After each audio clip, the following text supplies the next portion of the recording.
On today's episode, we get into the second of Grimm's fairy tales, a story called The Companionship of the Cat and Mouse. My name is Zach Stewart, and these are the ShadowBear Story Sessions.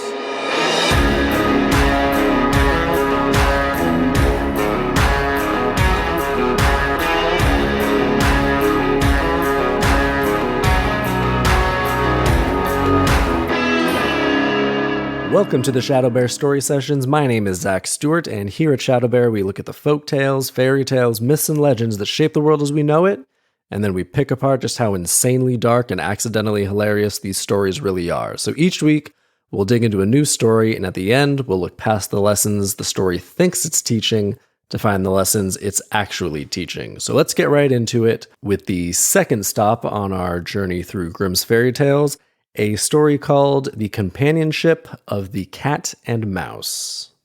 What could go wrong? A happy marriage, if there ever was one. We begin. The Companionship of the Cat and Mouse. A cat and mouse wanted to live together, and so they set up a common household. They also prepared for winter and bought a little jar of fat, but since they didn't know of a better and safer place to put it, they stuck it under the altar in the church, where it was supposed to stay until they needed it.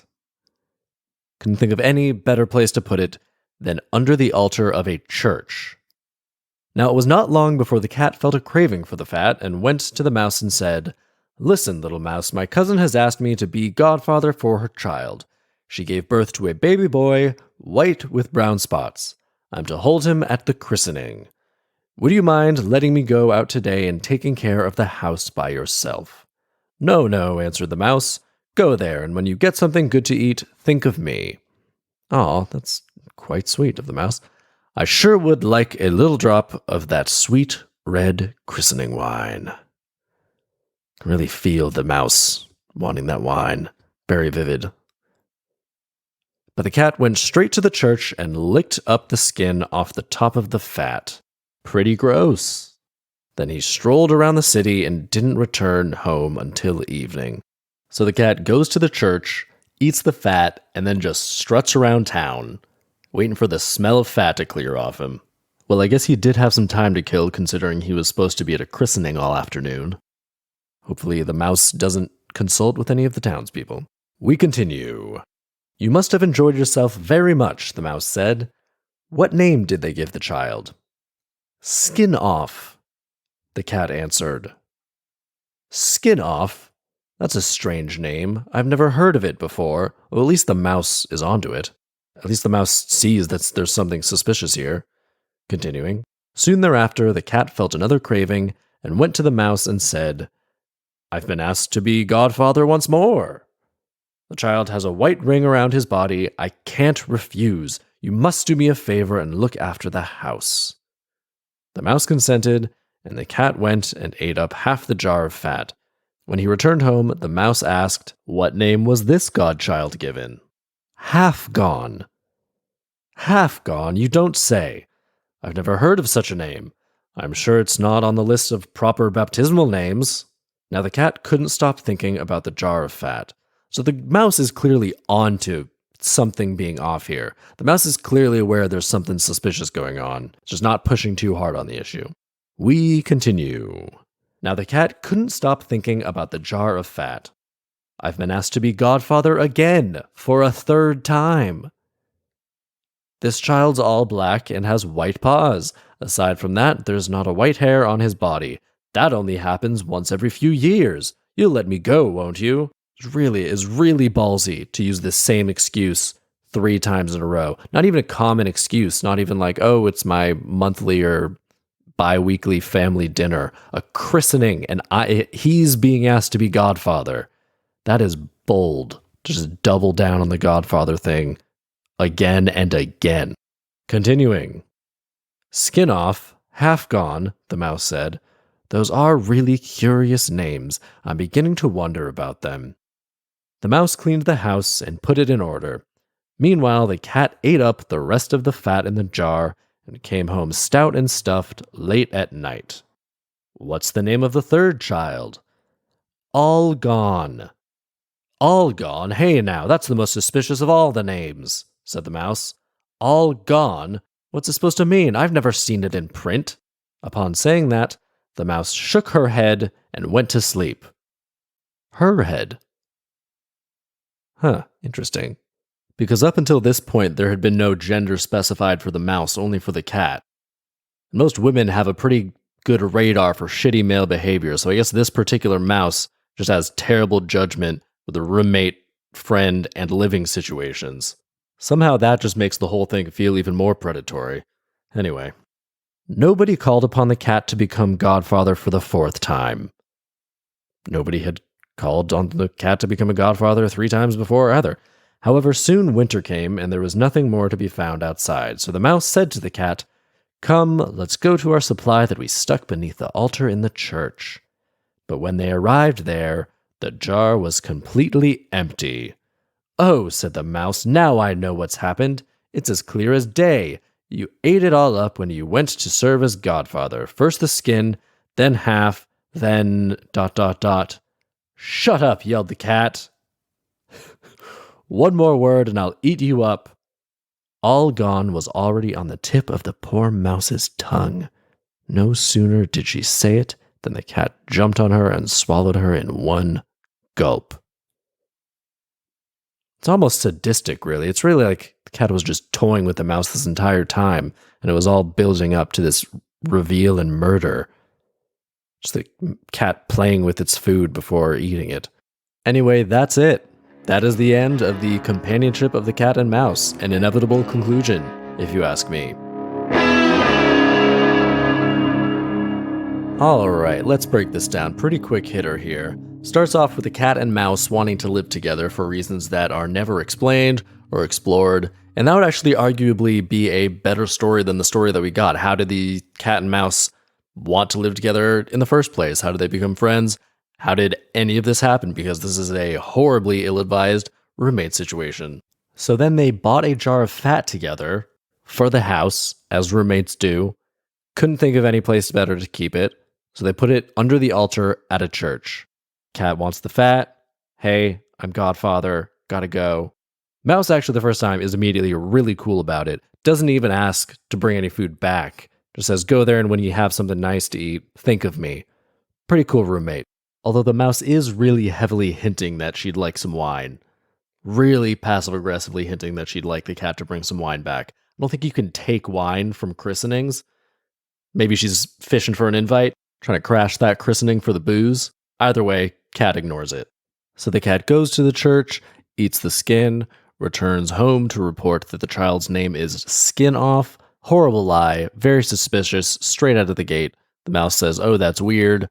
The cat repeats the cycle again, half gone, repeats the cycle a 3rd time, and the mouse is clearly catching on at this point. Every time the cat comes back with one of these weird names, the mouse draws attention to how suspicious this is, which you would think would prompt the cat to then change course or come up with a different excuse or stop giving really suspicious names, but the cat continues on with doubling and tripling down on this christening excuse and getting ever more flourishing and weird with these descriptions of these kittens, which is a pretty arrogant way to go about it.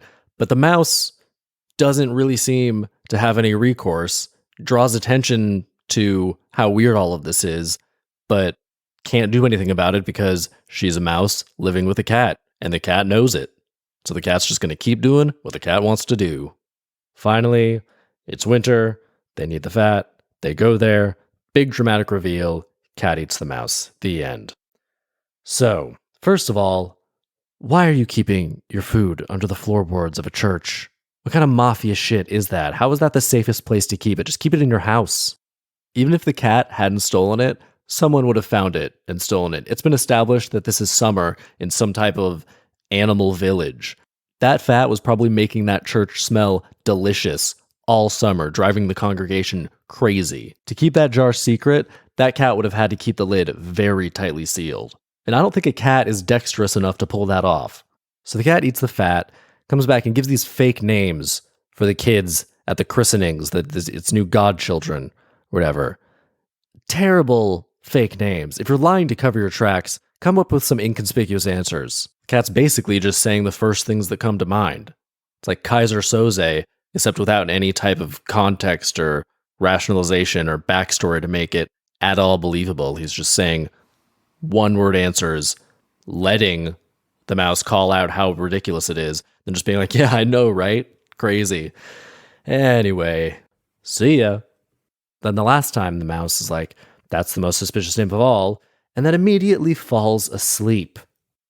Also, the cat is telling the mouse that he's going to the church, but says that it's for a bunch of christenings, a sequence of christenings, a parade of christenings, a festival of christenings, if you will. Why even say that he's going to the church? He could easily say he's going somewhere else, that he's just visiting a friend, going to the park. He clearly has a very active social life if it's at all believable that he would be asked to be godfather for 3 children in a span of months. Just make up anything. The mouse clearly isn't following up on any of this stuff. How many christenings could possibly be taking place in this super religious animal village?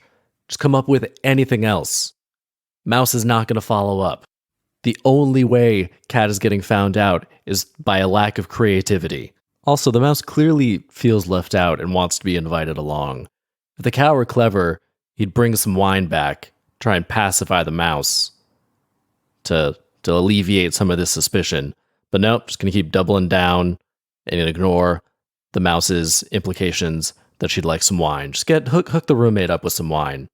Wine solves a lot of problems, alleviates a lot of suspicion. So this also means that the mouse has 0 contact with any of the cat's social circle, because it would be really easy to verify this backstory, this sequence of christenings. The cat says the first one is his cousin, so the mouse could easily just be like, oh, which cousin? I'll send them my well wishes. But no, the mouse doesn't talk to anyone in this animal community. It doesn't seem like the mouse has a very active social life at all, because the cat just assumes the mouse will just be there taking care of the house while he's gone. And what's with the descriptions? Also, the cat describes the fur of the fake kitten godchildren as though that's the reason he can't say no to these godfather requests and has to go to the christenings, that these are like 1 in a million kittens because of the fur. If your cousin has a baby and asks you to be godfather, and one of your main motivations for going to the christening is that the baby looks weird, you're going to be a shitty godfather. And that's on you. That makes you look bad. There are countless red flags here, and the mouse notices them all, but then does nothing about it. And at no point does the mouse check on the fat herself. She ignores all these red flags. She got herself into the situation by agreeing to live with the cat in the first place. Then the cat starts acting suspicious time and time and time and time again. The mouse knows and recognizes that these are weird, suspicious actions and calls it out in the moment, and then just lets it slide. Got to take some responsibility for your own safety, mouse. Come on. Evolution in action. Oh, God. All right, what's the lesson? The intended lesson versus the real lesson. I don't know what the message of this folktale was supposed to be. Maybe pay attention to red flags if someone's being suspicious or going to a surprising number of the same really specific type of life event. Keep an eye on them. Maybe it's that you can't fight nature. Cat's the predator, mouse is the prey. So the cat was destined to take advantage and eat the mouse. Maybe that's a message. And instead of just eating the mouse straight away, the cat thought maybe he could get a roommate out of it, cover half the rent, probably convince the mouse to take out the trash, clean the bathroom. And then when food situation got tight in winter, have an extra meal, just walking around the house with you, basically. Be a pretty smart plan for the cat, actually. I mean, based on their dynamic, you know the cat was probably a terrible roommate. So, not that surprising the way it ultimately worked out.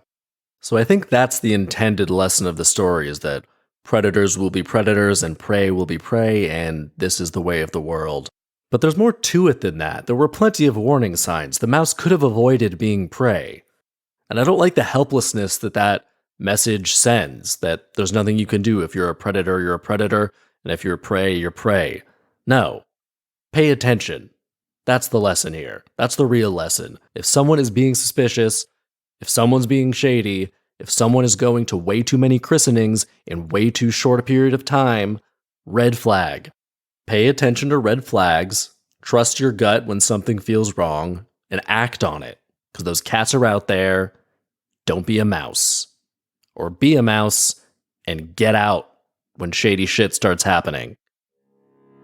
Pay attention. That's the lesson. All right, let's move on to a section of the podcast called Adaptation, where I will attempt to adapt this folktale into a movie or a TV show. I feel like this one's a movie. It's pretty concise, pretty clear beats to the story. We've got the lovable, trusting mouse. We've got the conniving cat who seems friendly, but then turns. So for the mouse, we're going to go with Kristen Bell. I feel like she's a good, lovable, sweet, heart in the right place sort of character. And for the cat, we're going to go Bill Hader, because he can be lovable, he can put on the nice face, but as we've seen in Barry, definitely flip that switch and get violent real fast, and I feel like that's going to make for a really nice scene at the end when he flips and turns on her.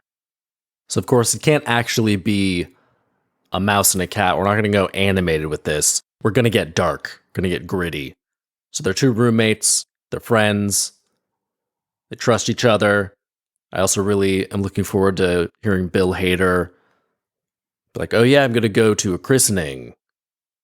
Oh, it's this kid, looks super jacked up. Gotta be this kid's godfather. It's going to be great. Oh, I can't wait.